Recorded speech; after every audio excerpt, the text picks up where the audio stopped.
12 September বৃহস্পতিবার প্রধান উপদেষ্টা ডক্টর মোহাম্মদ ইউনূস রাজধানীর একটি হোটেলে ব্যবসায়ীদের সঙ্গে মত বিনিময় সভায় একটি বক্তব্য রাখেন।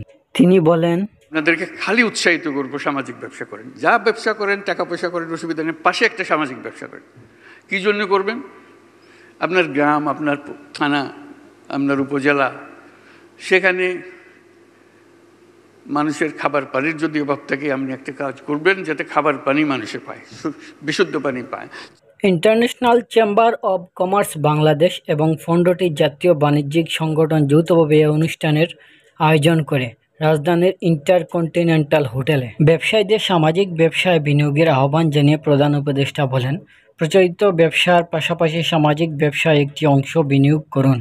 তৈরি পোশাক রপ্তানি প্রসঙ্গে প্রধান উপদেষ্টা বলেন, এই বাংলাদেশের মধ্যেই তৈরি পোশাকের শিল্প তৈরি হলো আউট অফ নোওয়্যার। এখন দ্বিতীয় লার্জেস্ট এক্সপোর্টার। কি সাংঘাতিক কথা! কোথার থেকে কোথায় এক জীবনে।